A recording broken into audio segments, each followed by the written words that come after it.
Hey everyone, I'm Big John, and welcome to another episode of the Disability Show live. This week, coming to you from my condo at Sunday River.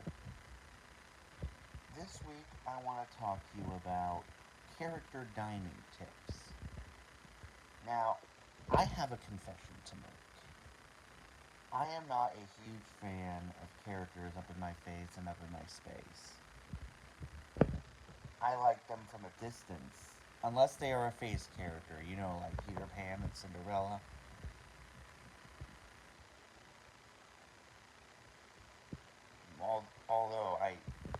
Although this past year in California, I did fist bump Dale at Goofy's Kitchen. So I'm kind of getting there. But anyway, I digress. Uh, so if you have the same thing I do, like don't like characters up in your mojo, you can talk to the character attendant and they will tell the characters to keep your distance.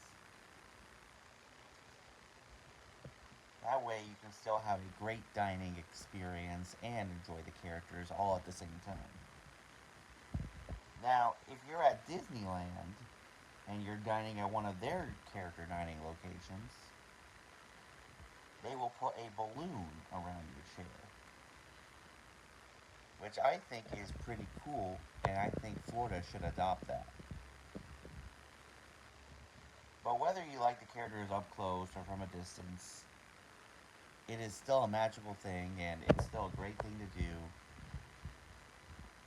and you get a great meal on top of it.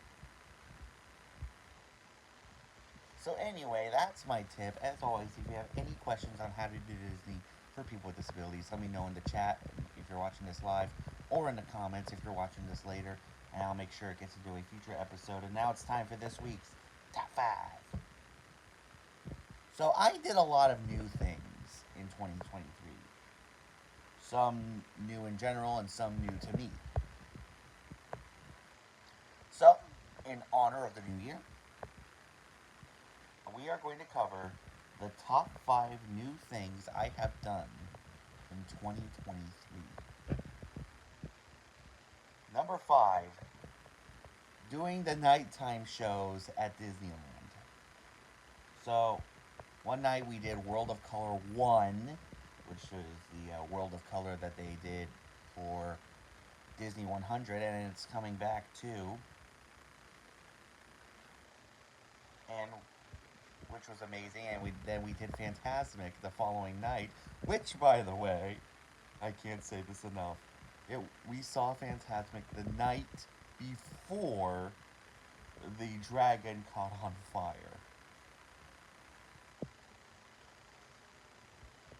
But the show will be coming back in May, so it'll be over a year since the fire. But yeah, it was great to see both nighttime shows at Disneyland. They were awesome and truly magical. Number 4, dining at the new Roundup Rodeo Barbecue restaurant at Disney's Hollywood Studios. Finally, a place in Toy Story Land that isn't right in the sun.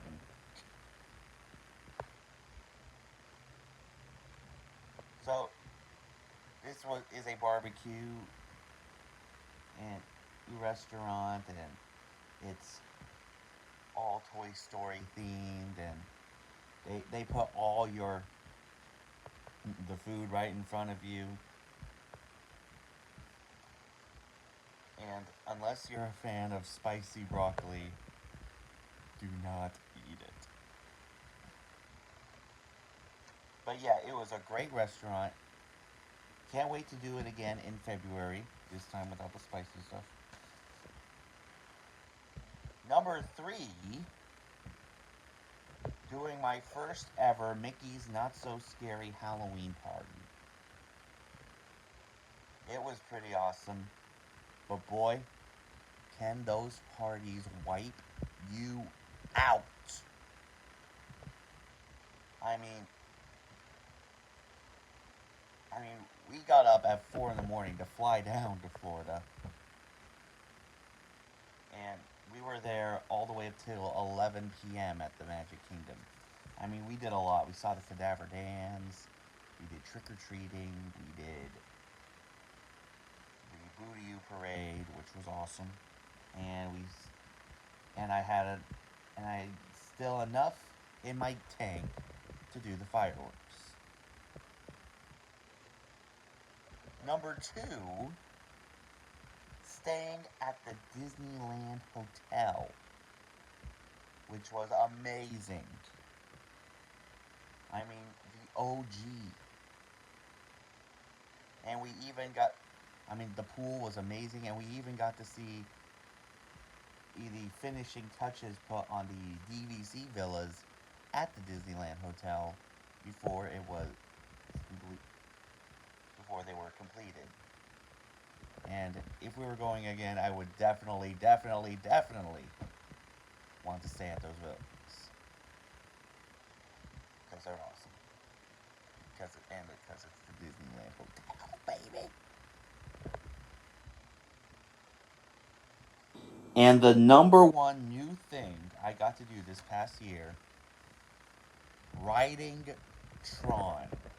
So we got a boarding group early in the morning at the Magic Kingdom to ride Tron. And my dad and I, you're not going to believe this, we were the only people on the ride. And we had the front row. I mean, how can you top that? It was awesome. It was a great coaster. I see now why the people in Shanghai love the ride so much. Because it is a total rush. Well done, Disney. Well done. So anyway, let me know in the chat or in the comments if you did anything new at Disney in 2023. And if so, what was it? And now it is time for DIS or DAT. On both coasts, you will find a spinner ride where the vehicle goes from one track to another. At Disney's California Adventure, it is Mater's Junkyard Jamboree, where you ride the back of a tractor and they whip you around while Mater sings, which is pretty funny. And at Disney's Hollywood Studios in Florida, there is Alien Swirling Saucers in Toy Story Land, where you ride the back of a spaceship and they whip you around while you listen to alienish versions of Toy Story songs. So anyway, let me know in the chat or in the comments what your favorite spinner is. DIS, Mater's Junkyard Jamboree, or DAT, Alien Swirling Saucers. So this weekend is the Run Disney weekend. For those of you who don't know what Run Disney is, it's where you do like 10K or half marathons across the Walt Disney World property. But today's the third and final day of the weekend, and unfortunately, the race today is change. The time of the race start is changed because of some severe weather that's going to be happening down there. But anyway, I know a few people that's going to be running it, including my friend Kelly of the Voices of Liberty, who's running it in memory of her dad. And if you've ever done a Run Disney event, please let me know. I am not considering doing it. I just want to know what your experience is. Trust me, this bod is not fit for a half marathon. So anyway, that's our show. As I said, if you have any questions on how to do Disney for people with disabilities, let me know in the chat or in the comments. I'll make sure it gets into a future episode for this week's shoutouts. Make sure you guys check out my pal Joey at Taste Like Disney. He does he cooks stuff, cooks replicas of famous park foods and drinks. Definitely check him out. Also, make sure you guys check out Josh and Jenna at Resort TV 1. They did a live stream last night of a cruise around the Seven Seas Lagoon and Bay Lake. Definitely check that out. Also, make sure you guys check out my buddy Mike at Mousepiration. He is considering a name change for his channel, but no matter what it is, it's still good old Mike. Also, make sure you guys check out the Tim Tracker. He is one of the people who is doing the Run Disney stuff this weekend. So if you haven't checked him out, please do so. If you haven't subscribed here yet to the Big John Network, what in the Walt Disney World are you waiting for? And ding the bell for notifications so you never miss a second of the fun. And until next time, may the mouse be with you.